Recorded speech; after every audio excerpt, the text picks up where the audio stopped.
Ratings mejoró su perspectiva de calificación de México de negativa a estable. La calificadora aseguró que México ha mostrado la capacidad de cumplir sus objetivos de consolidación fiscal a mediano plazo a pesar de un choque severo en sus ingresos petroleros. Para analizar el tema se incorporan a la mesa Isaid Mera y Baude Barrientos. Bienvenidos. Buenas tardes. Pues bueno, entonces podríamos decir que han disminuido los riesgos que pueden afectar la competitividad de nuestro país. Ese es uno de los factores que hacen que cambie esta perspectiva de la calificación. Pues depende si se le quiere creer a Fitch o no. Fitch dice que sí.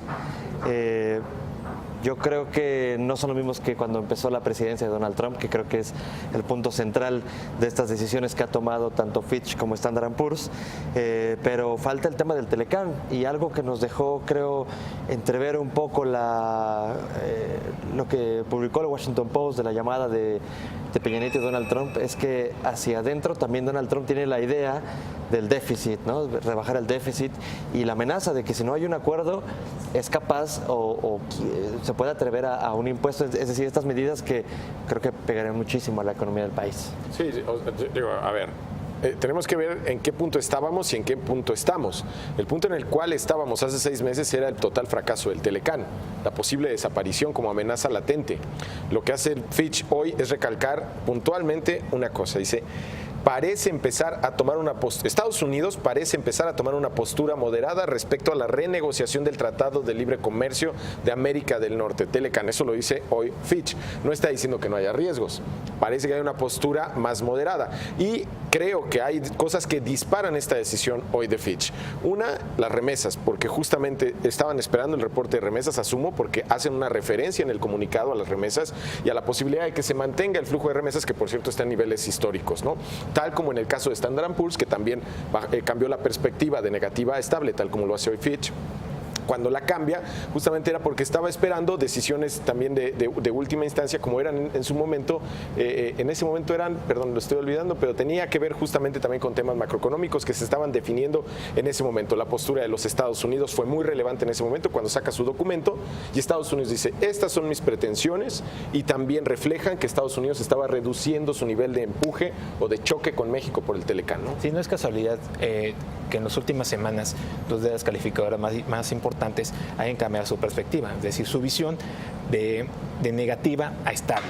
Pero también hay que ver que esto no significa que ya la calificación vaya a subir, ¿no? Para nada. O sea, en los últimos 12 a 18 meses, las calificadoras van a tomar una decisión respecto a la nota del país, la cual seguramente será sin cambio, ¿no? ¿Por qué?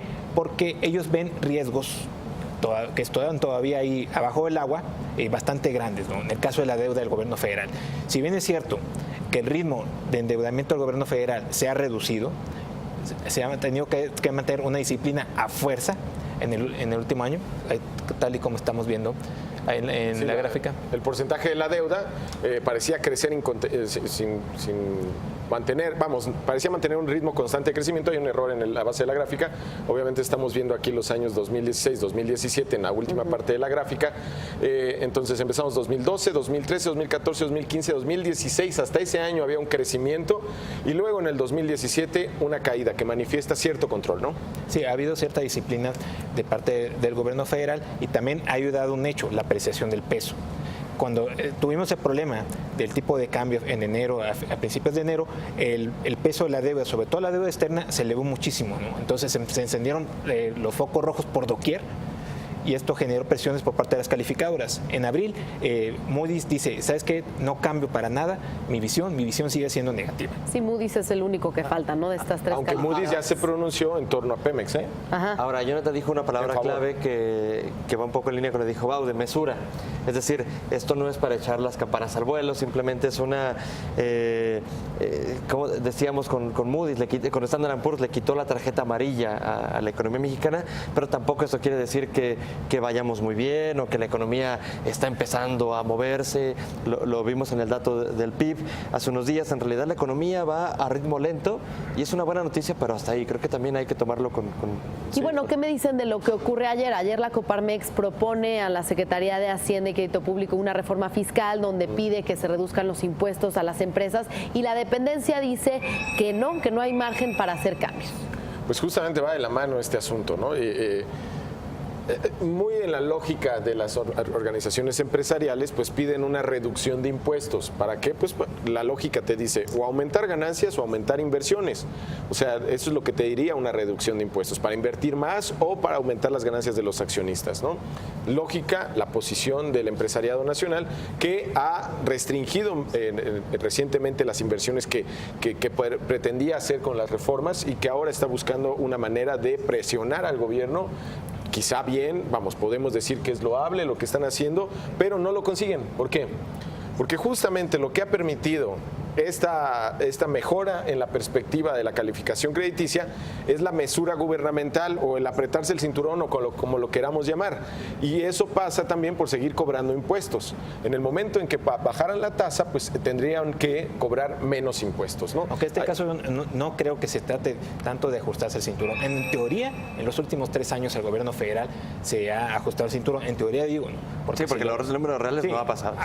Si lo ves con lápiz y papel, ves que en muchas dependencias, por no decir la gran mayoría, ha aumentado su gasto. Ahora, el tema, yo creo que la IP sabía que no iba a pasar. O sea, yo creo que fue una propuesta, y a mí me da la impresión, y mi opinión es que más bien es un guiño a los candidatos presidenciales. ¿Por qué? A mí me da la impresión de que más bien es, vamos a pedir menos impuestos, sabemos que no va a pasar, porque tampoco es que la economía del país esté bollante, ni las finanzas públicas lo estén, pero es, me parece, un guiño a los candidatos para que los candidatos, ¿qué quiere la IP?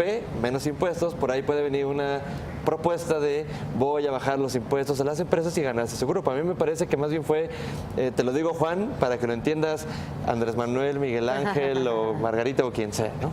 ¿Qué opinas? Quizás no vaya tanto, ¿no? En ese sentido. Yo lo veo más bien de que es un juego, se abre ahorita el juego a un mes de presentar el paquete económico, ¿no? Porque siendo realistas, ahorita como dice ¿Pero tú crees que la IP tenía esperanzas, posibilidades de que le dijera a Hacienda, oye, sí, ¿por qué no? Que venga. ¿Cómo no se me había ocurrido ¿Cómo antes? no se me había ocurrido antes? No, Hacienda fue categórico, nos dijo José Antonio Meade, de ninguna manera hay cambios. Hay cambios en impuestos. Aunque sí, es hasta cierto punto mesurada, ¿no? La propuesta que hace Coparmex, porque es disminuir un punto porcentual por la tasa de ICR para personas morales en los próximos 5 años, ¿no? Para alcanzar el nivel de 25%.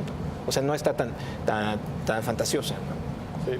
A ver, yo creo que bajo la lógica en la cual estamos es una lógica de administradores. O sea, la economía mexicana en este momento tiene una lógica que no empuja las inversiones más allá del sector energético, de telecomunicaciones que se hicieron con las reformas.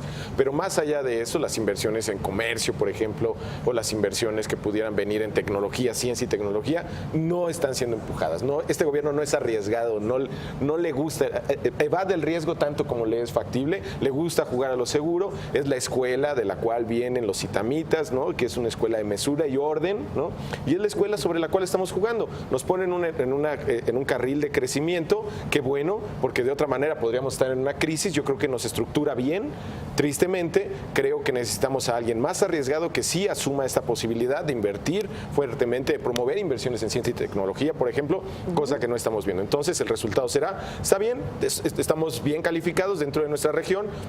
Digamos, estamos solo abajo de Chile, ¿no? Todos los demás están por debajo de nosotros en las calificaciones crediticias. 5 segundos de conclusión. Yo creo que si hay que pensar en reducir impuestos, yo pensaría más bien en la gente, es decir, la tasa de ISR, porque el motor de la economía en este momento es el consumo. Entonces, bien sería una buena idea impulsarlo aún más o darle un apoyo a lo que nos ha mantenido a flote. Baude.